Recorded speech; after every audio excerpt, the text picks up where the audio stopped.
Sahabələr əvvəli nə idi? Bir-birinə düşman, firqə-firqə, yəni ayrı-ayrı qəbilələr düşmənçilik edirdilər. Onları birləşdirdi. Və həmin əqidə lazımdır deyir. Cəmaatı müsəlmanları birləşdirmək üçün. Və Allah Teala Quran-ı Kərimdə buyurur ki: "Vəzkuru ni'metallahi aleykum." Allahın sizin üzərinizə olan nemətini xatırlayın. "İz kuntum a'da'an fa'allafa beyne qulubikum." Siz bir-birinizə düşman ikən, düşman idiniz, o sizi birləşdirdi, sizin qəlblərinizi birləşdirdi. Qəlbləri birləşdirən o nədir? Səhih, doğru, düzgün əqidə. Səhih əqidə olmazsa, doğru, düzgün etiqad, əqidə olmazsa birləşmək mümkün deyil. Birləşmək haqq üzərində olmalıdır. Etiqadları deyir, insanların etiqadları müxtəlif olarsa, onların bir araya gəlib birləşmələri mümkün deyil. Biri sahabələri söyür, sahabələr lənət eləyir, o birisi rəhmət oxuyur.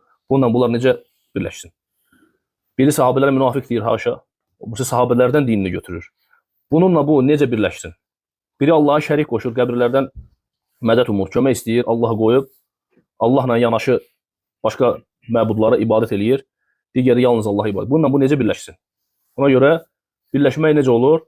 Haqq əqidə üzərində. Haqq yolda nədir? Quran, sünnə və sahabələrin yolu. Fikir verin, Allah Teala yəni çəkdiyi misallara, sahabələri misal gətirir. Yəni sahabələrin deyir, sən istəsəydin onları birləşdirə bilməzdin. Onları bir araya gətirib birləşdirmək doğru düzgün əqidə oldu. Allaha və Rəsuluna olan iman, doğru düzgün iman. Yer üzündə olan deyir, bütün nə varsa xərcləsəydin birləşdirə bilməzdin. Bu birləşmə var ha, bu birlik.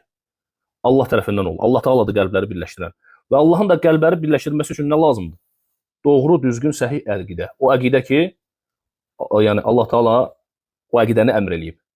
Və bütün peyğəmbərlər, həm bizim peyğəmbər Muhammed sallallahu əleyhi və səlləm və digər peyğəmbərlər o əqidədə olub və onun səhabələri. Və ma arsalna min qablika min rasulin illa nuhi ilayhi ennehu la ilaha illa ana fa'budun. Bütün peyğəmbərlərin əqidəsi budur. Nədir?